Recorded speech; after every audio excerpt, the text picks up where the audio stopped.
가짜 뉴스를 파헤치는 시간. 경제부 봉성찬 기자가 우리를 흘렸던 가짜 뉴스를 찾아냈습니다. 사랑의 힘이면 못할 것이 없다고 하죠. 한 남자가 8년 동안 공을 들인 그 사랑의 결실이 맺었다고 합니다. 뭐 이 남자의 러브 스토리, 그런데 어디가 가짜였을까요? 오늘은 대구에서 찾아봤습니다. 메이드 인 데프리카. 이렇게 네. 제목마다 그 느낌이 다르잖아요. 네. 그러면 조금 방송 아카데미야 뭐야. 오늘 내 그럼 출연료를 받지 말고. 이 시간대 다른 채널 다른 프로 뭐가 있니? 옹 기자. 아 그냥 옹 기자 좀. 아우. 진짜 좀 알아봐줘라. 얼마 전에 SNS에서 굉장히 화제로 떠오른 사진이 한 장 있습니다. 뭐죠? 바나나? 맞아. 이런 게 많이 있었지. 사진을 찍은 사람은 대구에서 음식점을 하는 김 씨입니다. 굉장히 이 식물 기르는 걸 좋아하시는 분이었는데 8년 전에 자기네 그 영천 집에서 바나나 나무를 하나 자기는 식당으로 옮겨서 심습니다. 계속 이 식물을 기르면서 바나나의 꽃을 피우기 위해서 노력을 했던 거죠. 그 노력의 결실이 지난해 드디어 꽃으로 핍니다. 꽃으로 폈지만 다시 또 지고 말고요. 그러다가 올해 또 꽃이 폈는데 이 꽃에서 드디어 열매가 맺은 겁니다. 이 사진을 SNS 계정에 올렸는데 워낙에 화제가 많이 됐습니다. 저 이거 봤어요. 뭐죠? 워낙에 대구가 사실 덥죠. 대구 사람들의 더위에 대한 또 자부심 이런 것도 굉장히 강하다 보니까 사실 SNS에 이런 사진이 굉장히 화제가 된 건데요. 우리나라가 사실은 지금 온대 기후잖아요. 그렇기 때문에 바나나를 노지에서 키울 수가 없는데 만약에 이 더운 날씨가 계속돼서 대구에서 바나나를 노지에서 키울 수만 있다면 아무래도 이 농민들에게 또 다른 수익원이 될 수도 있고 또 뭐 망고나 뭐 이런 좀 비싼 열대 과일을 키울 수 있다면 더더욱 이득이 되는 거겠죠. 그렇기 때문에 이제 굉장히 언론들이 진지하게 이 사진을 접근한 거였죠. 그러니까. 예. 하지만 이 바나나 가짜 뉴스였습니다. 김 씨가 올렸던 이 사진은 바나나가 아니라 파초였습니다. 파초? 예. 파초에 대해서 먼저 설명을 좀 드리면 일단 외관상으로 보면은 바나나하고 파초는 완벽하게 동일합니다. 예. 사다 많이 비슷하네요. 똑같아. 구분하겠다. 거의 뭐 열매도 같고 외형적으로는 굉장히 비슷하고요. 전문가들도 겉모습만 가지고는 구분이 안 되고 바나나도 파초 속에 속하고 파초도 파초 속에 속하거든요. 그러니까 사실 뿌리가 같은 식물이라고 볼 수가 있는 건데요. 실제로 굉장히 비슷하다 보니까 파초를 바나나로 오해하게 된 거고요. 심지어 이게 그냥 기사만 좀 썼으면 그냥 문제가 좀 덜 될 법도 한데 이 몇몇 방송과 신문에서는 바나나 대량 생산이 기대된다면서 이 경상북도 농업기술원 관계자의 인터뷰를 딴 겁니다. 거기까지 갔어요?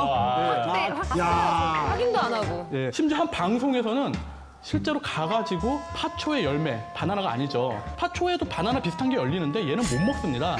굉장히 떫고 씨가 엄청 커요. 그래서 먹을 수가 없는데 그걸 먹으면서 이거는 캐번디시 바나나다. 네, 그게 무슨 의미냐면 지금 우리가 먹고 있는 모든 바나나가 캐번디시 바나나예요. 전 세계가 단일 품종입니다. 근데 이거 캐번디시 바나나다 이런 구체적인 결론까지 내렸습니다. 거짓말을 한 거예요. 그러니까 취재 기자도 속았고 담당 공무원도 속았고 뭐 언론사, 방송사 전부 다 이 겉모습만 보고 다 그렇다면 그런 속았던 거지 거죠. 뭐. 뒤늦게 이제 워낙 또 전문가들 있지 않습니까? SNS 돌다 보면 그러니까 이거 바나나 아니야, 파초야라고 소식이 전해지면서 사람들이 굉장히 허무하다 이런 반응을 보였고요. 사실은 구분하는 방법이 있었습니다. 입의 뒷면을 만졌을 때 흰 가루가 묻어나면 바나나고요. 흰 가루가 안 묻어나고 깨끗하면 파초입니다. 간단하네. 예. 근데 사실 그걸 안 했던 거죠. 뭐 전국을 떠들썩하게 했던 바나나 사건은 이렇게 막을 내렸습니다. 근데 이렇게 가짜뉴스가 워낙 많이 올라오다 보니까 요즘에는 막 자체적으로 검증을 하기도 하고 그러는데 이후에 꼭 그 나오는 정정 보도는 눈에도 잘 안 띄고 이게 정정 보도 나갔나요? 사실 이 기사는 워낙에 많이 속아 넘어가서 또 이 가짜 뉴스의 또 묘미가 뭐냐면 그게 가짜라는 게 또 뉴스가 됩니다.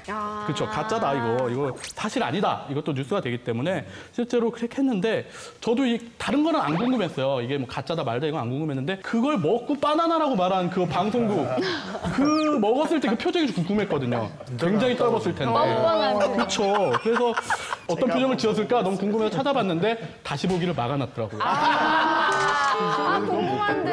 진짜. 떨는데 참으면서까지 이렇게 바나나라고 얘기를 한 거 이게 뭐 어떤 심리입니까 이거? 사람들은 자기가 보고 경험한 거에 더 높은 가치를 부여하는 심리적인 특성이 있어요. 확증, 편향. 그러니까 이게 뭐냐면 미리 마음을 정하고 거기에 맞는 근거를 모은다라는 거죠.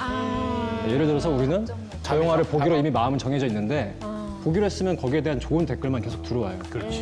저 영화를 안 보기로 했으면 안 좋은 댓글만 계속 들어온다는 거죠. 그러니까 이미 마음이 정해져 있는 상태에서 이미 근거를 모았다. 근데 이런 확증 편향이라는 것 자체가 사회가 좀 불안하고 희망이 안 보이고 이럴 때 사람들은 뭔가 기적을 바래서 금융사기도 많이 당하고 이런 식의 사기라고 하긴 좀 그렇겠죠. 예전에 IMF 때가 한창 그런 일들이 굉장히 많았었죠. 예.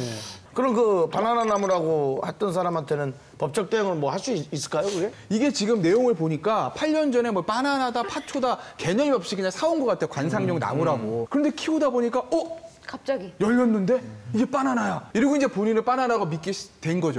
근데 알고 봤더니 파초야. 그러니까 이건 제가 봤을 때는 그 판분한테도 뭐 책임을 물 수 없을 것 같아요. 그 변호사님께서 말씀하신 대로 법적 대응도 사실 안 되지만 된다 하더라도 사실은 이 주인은 그럴 이유가 전혀 없을 것 같습니다. 왜냐하면 제가 아까 식당이라고 말씀을 드렸잖아요. 사실 삼계탕 집이에요. 이 바나나 소식으로 이제 엄청나게 홍보가 돼서 대박이 났습니다. 그래서 지금 워낙 여름철이기도 하고 예약이 없으면 사실 불가능할 정도라고 하고요.